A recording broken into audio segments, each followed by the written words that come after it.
یہ کائنات حیرتوں سے بھری پڑی ہے اور اس لامحدود کائنات کے اندر بے شمار راز پوشیدہ ہیں۔ کائنات نے اپنے اندر نہ جانے کتنے واقعات کی تاریخ کو قید کر رکھا ہے اور نہ جانے کتنے ہی ایسے منظر ہیں جس پر اس کائنات نے ابھی تک پردہ ڈال رکھا ہے۔ انسان اپنی کوششوں سے جب ایک راز سے پردہ اٹھاتا ہے تو اس کے سامنے 100 نئے راز آ جاتے ہیں اور انہی کی تلاش کرتے کرتے انسان آگے بڑھتا رہتا ہے، کوشش کرتا ہے اور نت نئے جہاں دریافت کرتا ہے۔ تخت بلقیس کا واقعہ بھی اگرچہ تاریخی اور مذہبی اعتبار سے کافی پرانا ہے، لیکن اس کے اندر ماڈرن سائنس کا وہ راز چھپا ہے جس پر آج سائنس سب سے زیادہ تحقیق کر رہی ہے۔ حضرت سلیمان علیہ السلام کی زندگی کا یہ مشہور واقعہ سورہ نمل کے اندر موجود ہے، جس کا خلاصہ یہ ہے کہ ایک دن جب حضرت سلیمان علیہ السلام نے دربار لگایا تو جن و انس، جانور اور پرندے سب کے سب حاضر ہوئے، مگر ان کا چہیتا پرندہ ہدہد غائب تھا۔ حضرت سلیمان نے پوچھا، ہدہد کہاں ہے؟ اگر وہ اپنی غیر حاضری کی معقول وجہ پیش نہ کر سکا تو اسے ذبح کر دیا جائے۔ کچھ دیر بعد ہدہد حاضر ہوا اور پوچھنے پر کہنے لگا کہ اے اللہ کے پیغمبر، میں اڑتے اڑتے ایک ایسے ملک میں پہنچ گیا تھا جہاں کے لوگ سورج کی پوجا کرتے ہیں اور ان کی ایک رانی ہے جسے وہ بلقیس کہتے ہیں۔ وہ ایک شاندار تخت پر بیٹھ کر حکومت کرتی ہے جس میں قیمتی پتھر، ہیرے، جواہرات جڑے ہیں اور اس کے پاس تمام شاہی آرائش و آرام کے سامان موجود ہیں۔ حضرت سلیمان نے کہا کہ اگر تمہاری بات سچ ہے تو میرا خط اس ملکہ تک پہنچا دو تاکہ وہ شرک سے باز آ جائے۔ چنانچہ حضرت سلیمان نے ملکہ بلقیس کو خط لکھ کر اسے اسلام قبول کرنے کی دعوت دی اور اس کی قوم کو توحید پر لانا چاہا۔ ہدہد یہ خط ملکہ بلقیس کے پاس لے گیا۔ دراصل ملکہ بلقیس کی حکومت عرب کے جنوب میں یمن اور حبشہ کے علاقے پر تھی جہاں قوم سبا آباد تھے، اور ملکہ سبا کی ریاست نہایت ہی طاقتور، امیر اور خوشحال ریاست تھی۔ بہرحال جب ملکہ سبا کو حضرت سلیمان کا یہ خط ملا تو اس کے سرداروں نے بلقیس کو یہ مشورہ دیا کہ سلیمان علیہ السلام کو قیمتی تحفے، تحائف اور غلام و لونڈیاں بھیج دیں۔ لیکن تحفوں سے لدا جب ملکہ کا یہ وفد یروشلم پہنچا تو حضرت سلیمان نے یہ سب واپس بھیج دیا اور یہ چیزیں قبول کرنے سے انکار کر دیا۔ لہذا ملکہ بلقیس اپنے لاہو لشکر کے ساتھ یروشلم کے لیے روانہ ہو گئی۔ وفد جب واپس چلا گیا تو حضرت سلیمان نے اپنے وزیروں اور جنات کو بلا کر فرمایا کہ تم میں سے کون ہے جو ملکہ بلقیس کا تخت اس کے یہاں پہنچنے سے پہلے لا دے۔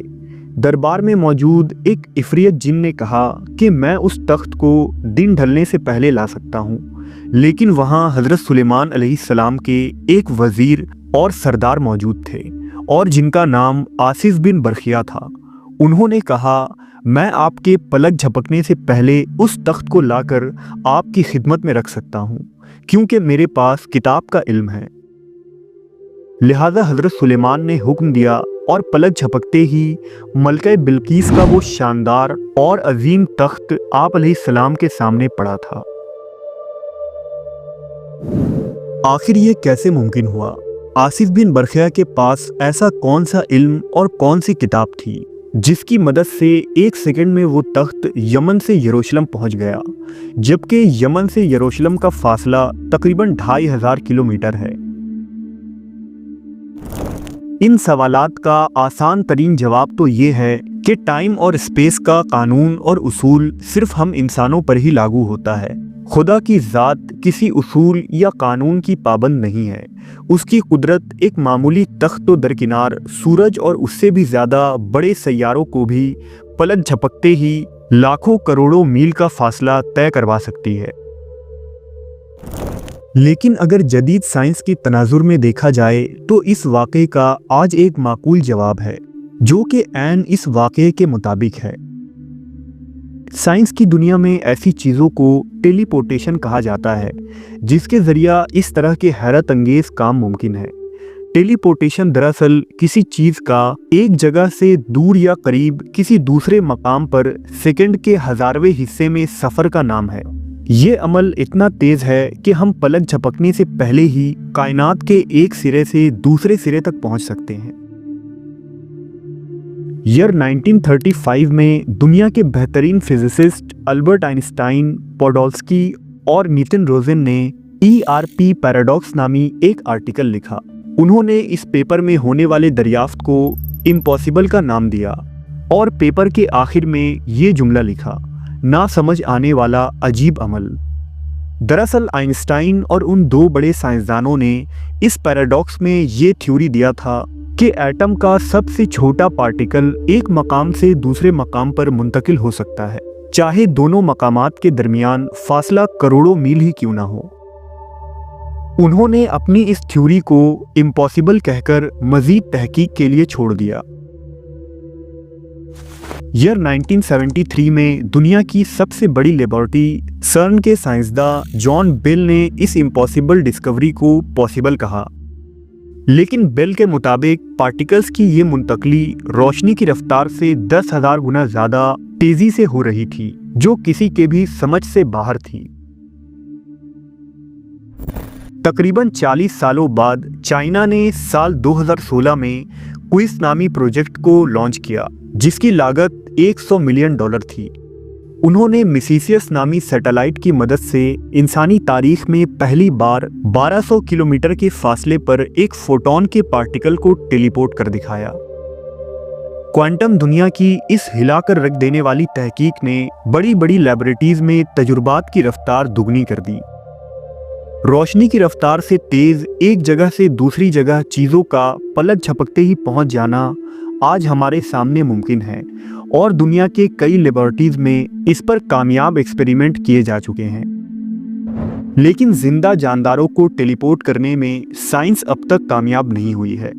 سلیمان علیہ السلام کے اس معزز وزیر اور سردار نے اتنے بڑے جسامت والے تخت کو یمن سے یروشلم کیسے ٹیلی پورٹ کیا تھا، اس کی وضاحت بھی فی الحال کوانٹم ورلڈ کے ذریعہ دینا مشکل ہے، کیونکہ بڑی چیزوں کو سائنس ٹیلی پورٹ کرنے میں ناکام رہی ہے۔ لیکن ٹیلی پورٹیشن کی یہ دریافت ابھی سائنس کے لیے بالکل نئی ہے، اور اس کی مزید گہرائیوں میں جانا اب بھی باقی ہے۔ مختصر یہ کہ جدید سائنس کی بدولت آج ہم قرآن مجید میں بیان کردہ کئی ایسی باتوں اور واقعات کو ماضی کے بنسبت موجودہ دور میں زیادہ بہتر انداز میں سمجھنے کی پوزیشن میں آ چکے ہیں، اور ہم پر آنے والے وقت کے ساتھ اللہ تبارک و تعالیٰ کی ان بے مثال حکمت و کاریگری کے اسرار مزید کھلتے جائیں گے۔